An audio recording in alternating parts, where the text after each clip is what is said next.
Sequencing decision problem for n jobs on m machine. इसका मतलब है कि हम एन जॉब्स की बात करेंगे यहाँ पे एम मशीन के लिए। एन जॉब्स मतलब बहुत सारे जॉब्स, और एम मशीन का मतलब भी बहुत सारी मशीन। अभी तक जो हमने क्वेश्चन किया उसमें 2 मशीन या 3 मशीन होती थी, इसमें हमारे पास बहुत सारी मशीन होंगी। अब जैसा कि हमें पता है कि हमारे पास 2 मशीन का सॉल्व करने का एक वो है जॉनसन्स वाला, हम उससे सॉल्व कर पाते हैं, लेकिन हमारे पास एम या 3 मशीन को सॉल्व करने के लिए नहीं है। तो हम क्या करेंगे, हमारे पास कितनी भी मशीन दी गई हो, कितनी भी, हम इन्हें 2 में कन्वर्ट कर लेंगे, 2 मशीन में। तो उसमें करने के लिए हमें क्या चाहिए, पहले क्वेश्चन पढ़ते हैं। Solve the following sequencing problem giving an optimal solution when passing time is not allowed. इसमें बोला है कि हमें सीक्वेंसिंग प्रॉब्लम ये जो दे रखी है इसका ऑप्टिमल सॉल्यूशन बताना है। इसमें हमारे पास कितनी 4 मशीन्स दे रखी हैं और जॉब्स दे रखी हैं। Jobs n number of jobs हैं और machine m numbers of machines है। तो सबसे पहले हम क्या करते हैं, फर्स्ट मशीन और लास्ट मशीन के मिनिमम निकाल लेते हैं। इसमें क्या है, फर्स्ट मशीन क्या है, M1। M1 में क्या है, सबसे छोटा N, सॉरी 8, और M4 में क्या है, सबसे छोटा 7। तो हम वो लिख लेंगे minimum of M1 and minimum of M4। और ये जो हमारे पास बीच की मशीन होती है इनका मैक्सिमम निकालते हैं। तो मैक्सिमम एक साथ लेना होता है, M2 और M3 का मैक्सिमम क्या है, इसका M2 का है 5 और M3 का है 7, वो लिख लेंगे।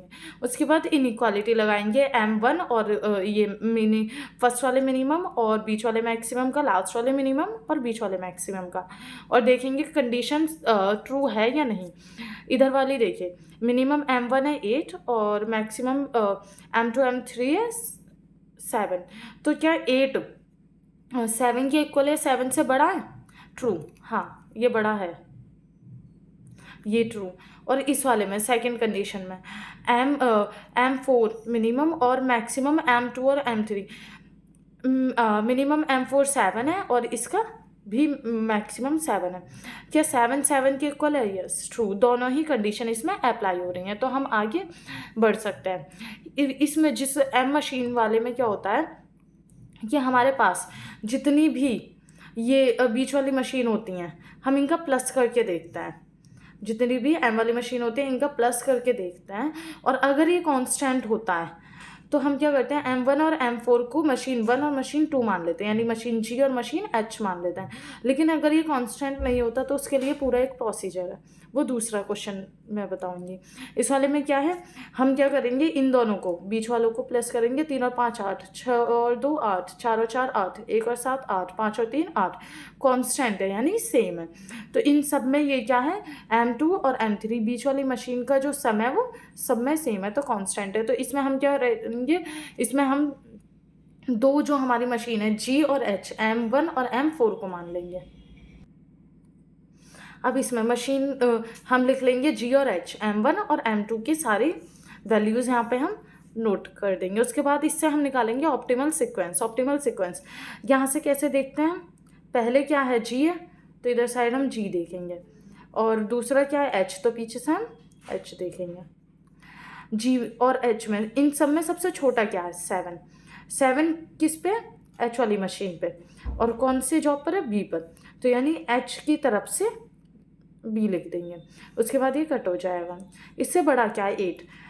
G में भी है H में भी है, तो हम क्या करेंगे, G वाले को G में लिख देंगे सबसे पहले, और H वाले को H यहाँ लिख देंगे। G वाला क्या है C और H वाला क्या है D, तो ये दोनों भी कट जाएगा। इससे बड़ा क्या है 10, ये भी G में है ये H में है, तो इन्हें भी हम लिख देंगे, G वाला G में और H वाला पीछे से लाएंगे यहाँ पे, तो ये दोनों भी कट गए। ये हमारा आ गया ऑप्टिमल सीक्वेंस। वैसे तो इस क्वेश्चन का सॉल्यूशन बस यहीं तक है, ऑप्टिमल सीक्वेंस तक, बट मैं यहाँ आगे और करके बता रही हूँ ये होगा कैसे। हम क्या करेंगे, हम टेबल बना लेंगे, इधर जॉब्स लिखेंगे, ये जो सीक्वेंस है इसी सीक्वेंस में, और जितनी मशीन है जो हमें पहले डेटा दे रखा है ना हम उसके अकॉर्डिंग नोट करते हैं। पहले डेटा 4 मशीन है, 1 2 3 4, 4 मशीन, इन आउट सब में लिख लेंगे। फिर हम हमेशा 0 से स्टार्ट करते हैं, 0 आवर्स, तो 0 लिख लिया। उसके बाद यहाँ क्या है, आउट M1C के लिए, M1C के लिए 8, तो यहाँ 8 आ गया। अब यही यहाँ नोट कर लेंगे 8। उसके बाद M2C के लिए, इसमें M2C के लिए 4, इसमें 4 ऐड कर देंगे, 12 हो जाएगा। फिर ये 12 यहीं नोट कर देंगे। अब इसमें M3C के लिए 4, इसमें 4 ऐड करेंगे, 16 हो जाएगा। अब इसे आगे नोट कर लेंगे। अब M4C के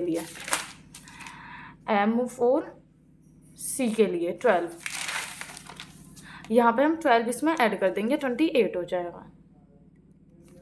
उसके बाद इसे यहाँ नोट कर लेंगे। अब M1A के लिए 10, इसमें 10 ऐड करेंगे, 18। अब इन दोनों में से बड़ा कौन सा है? 18, उसे यहाँ नोट कर लेंगे। उसके बाद M2A के लिए 3, इसमें 3 ऐड करेंगे, 21 हो जाएगा। अब इन दोनों में से बड़ा कौन सा है? 21, तो वो नोट करेंगे। अब इसमें M3A के